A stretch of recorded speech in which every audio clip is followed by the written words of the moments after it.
বছরের শুরুতেই দেশ জুড়ে রেশন ধর্মঘট ডাকা হয়েছে। বড়সড় বিপাকে পড়েছে বাংলার সাধারণ মানুষ। কেন বিপাকে পড়েছে, কতদিন ধরে এই ধর্মঘট চলবে, সব বিস্তারিত জানতে পারবেন। আপনারা দেখছেন top Barasat news YouTube channel. All India fair price shop dealers federation দেশ জুড়ে রেশন ধর্মঘটের ডাক দিয়েছে। আজ থেকে শুরু হচ্ছে এই ধর্মঘট। এর জেরে দেশের 5 লাখের বেশি রেশন দোকান আজ থেকে বন্ধ থাকবে। রাজ্যে প্রায় 18,000 রেশন দোকান বন্ধ থাকবে বলেই দাবি সংগঠনের। পরিষেবা সম্পূর্ণ ব্যাহত হওয়ার আশঙ্কায় সাধারণ মানুষ। আগামী 16 জানুয়ারি দিল্লির রামলীলা ময়দানে রেশন ডিলারদের সমাবেশ রয়েছে। সেদিনই সংসদ ভবন অভিযান করবেন তারা। প্রধানমন্ত্রীর কাছেও ডেপুটেশন দেবেন বলেই জানা যাচ্ছে। রেশন ডিলার তরফে কী কারণে এই ধর্মঘটের ডাক দেওয়া হয়েছে, কি নিয়ে এই আপত্তি? নেটওয়ার্ক জনিত সমস্যা, সার্ভার জনিত সমস্যা, অথবা আঙুলের ছাপের অমিলের কারণে রেশন উপভোক্তাদের সমস্যা হচ্ছে? খাদ্যশস্যের কুইন্টাল পিছু 1 কিলো করে হ্যান্ডেলিং লস দিতে হবে। কোভিড পরবর্তী পরিস্থিতির জন্য রেশন দোকানদারদের ন্যূনতম 50,000 টাকা আয় নিশ্চিত করতে হবে।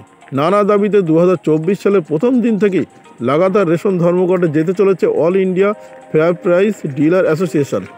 সংগঠনের সাধারণ সম্পাদক বিশ্বম্বর বসু জানিয়েছেন, 1 নম্বর নেটওয়ার্ক জনিত সমস্যা, সার্ভার জনিত সমস্যা অথবা আঙুলের ছাপের অমিলের কারণে রেশন উপভোক্তাদের সমস্যা হচ্ছে।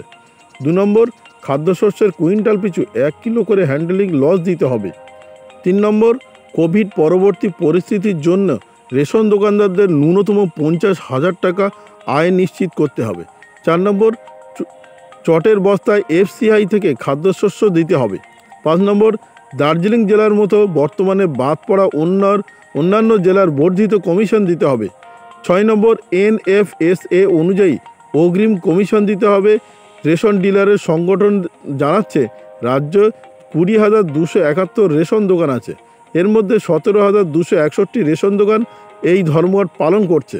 যদিও খাদ্য দপ্তরের দাবি, কেন্দ্রের নীতির বিরুদ্ধে যদি এই রেশন ধর্মঘট হয় তাহলে তার প্রভাব বাংলায় কেন ফেলা হচ্ছে? সাধারণ মানুষ রেশন উপর নির্ভরশীল, তাতে বাধা দেওয়া হচ্ছে বলেই অভিযোগ উঠছে। আবারও বলছি, all India fair price shop dealers federation দেশ জুড়ে রেশন ধর্মঘটের ডাক দিয়েছে। আজ থেকে সেই ধর্মঘট শুরু হচ্ছে। এর জেরে দেশে 5 লাখেরও বেশি রেশন দোকান বন্ধ করে রাখা হয়েছে। রাজ্যে প্রায় 18,000 রেশন দোকান বন্ধ থাকবে বলেই দাবি করেছেন সংগঠন। পরিষেবা সম্পূর্ণ ব্যাহত হওয়ার আশঙ্কায় সাধারণ মানুষ। আগামী 16 জানুয়ারি দিল্লির রামলীলা ময়দানে রেশন ডিলারদের সমাবেশ রয়েছে। সেই দিনই সংসদ ভবনে অভিযানে যাবেন তারা এবং প্রধানমন্ত্রীর কাছে ডেপুটেশন জমা দেবেন বলেই খবর। ভিডিওটি আপনার কোনো প্রকার উপকারে লেগে থাকে অবশ্যই লাইক, কমেন্ট, শেয়ার করবেন। সেই সঙ্গে চ্যানেলটি সাবস্ক্রাইব করার অনুরোধ রইল। সবাই ভালো থাকবেন, সুস্থ থাকবেন।